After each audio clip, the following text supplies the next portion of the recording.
জলবায়ু পরিবর্তন সহ বৈশ্বিক নানা সংকট মোকাবেলায় বৃক্ষরোপণের বিকল্প নেই বলে মন্তব্য করেছেন প্রকৃতি বন্ধু বীর মুক্তিযোদ্ধা মুকিত মজুমদার বাবু। বাড়ির আঙিনায় গাছের চারা রোপণ কর্মসূচিতে মুকিত মজুমদার বাবু সহ বিশিষ্টজনরা বলেছেন, আজকের গাছ আগামীর ভবিষ্যৎ। অনাগত প্রজন্মের জন্য বাসযোগ্য ধরিত্রী বিনির্মাণে বেশি বেশি গাছের চারা রোপণের আহ্বান জানান তারা। বিস্তারিত মাহবুব মোর্শেদের রিপোর্টে।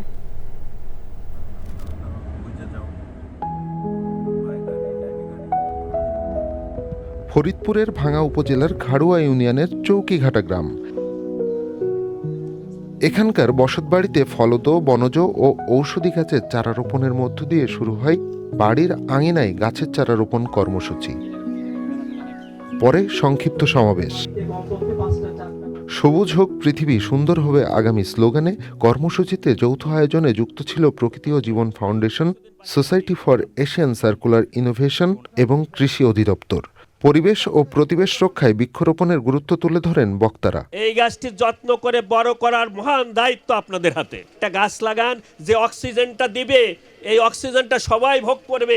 মানুষ কিন্তু খালি মানুষ হলেই মানুষ হবে না, জন্ম নিলেই কিন্তু মানুষের কাজের মধ্যে কিছু ভালো কাজ আছে। তার মধ্যে সবচাইতে ভালো কাজ যদি বলা যায় সেটা হচ্ছে গাছ লাগানো। বেলের গাছ, আতা ফলের গাছ, যে ফলগুলি আগে আমাদের ছিল, গাব গাছ, এইসব গাছ আমরা লাগাবো। পরিবেশের ভারসাম্য রক্ষায় গাছের চারা রোপণের গুরুত্ব উঠে আসে বিশিষ্টজনদের কণ্ঠে। পৃথিবীতে কার্বন ডাই অক্সাইডের পরিমাণ বেড়ে যাচ্ছে। এই কার্বন ডাই অক্সাইডই পৃথিবীকে গরম করে ফেলছে। এটার হাত থেকে বাঁচার কিছু উপায় আছে, তার সবচেয়ে বড় উপায়টাই হচ্ছে গাছ লাগানো। আমরা চেষ্টা করব পৃথিবীর যে ক্ষতিটা আমরা করেছি সেটার কিছুটা মিটিগেট করতে। গাছ লাগানো দরকার। তিনটি কাজ করবে সেই কাজগুলি। একটা হচ্ছে পুষ্টি যোগানদাতা হবে, আরেকটা হচ্ছে ক্ষুদ্র অর্থনীতিতেও তার একটা ভূমিকা থাকবে। পাশাপাশি ঢাকা বিশ্ববিদ্যালয়ের তাপমাত্রা আমরা যেখানে থাকি তার চেয়ে 2 ডিগ্রি কম, এবং আমি নিশ্চিত যে আপনাদের এখানে 3 ডিগ্রি কম। কারণ হচ্ছে গাছপালা।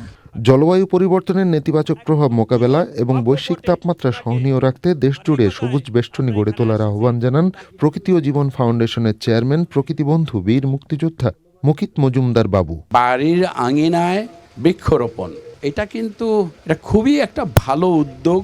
গাছের সমারোহ কিন্তু চারপাশে আছে, পরিকল্পনা অনুযায়ী কিন্তু গাছ লাগানো হয় নাই। গাছ লাগানোর সময় খেয়াল রাখতে হবে আমরা কি গাছ লাগাচ্ছি। ফলদ, বনজ, ঔষধি, এই গাছগুলো যদি লাগাই আমাদের নিজেদের যেমন উপকার হবে, আমাদের পরবর্তী প্রজন্ম, আমাদের ছেলে মেয়ে, নাতি নাতনি, তাদের জন্যও কিন্তু খুব উপকারে লাগবে।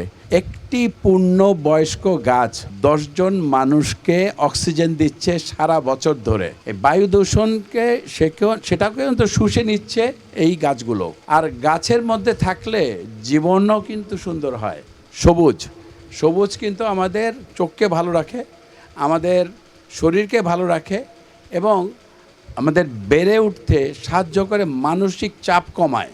বনে যেই পরিমাণ গাছ তার থেকে কিন্তু খুব একটা কম গাছ না কিন্তু বাড়ির আঙিনায় গাছ লাগানোর এই প্রোগ্রাম আমরা চাই এটা চলমান থাকবে এবং আমরা সারা বাংলাদেশে এই জিনিসটাকে এগিয়ে নিয়ে যাব, সবাই হাতে হাত মিলিয়ে। সংক্ষিপ্ত সমাবেশ শেষে চৌকিঘাটা গ্রামের পরিবারগুলোকে 10টি করে ফলদ, বনজ ও ঔষধি গাছের চারা প্রদান করা হয়। ফরিদপুরের চৌকিঘাটা থেকে মাহবুব মোর্শেদ, চ্যানেল আই।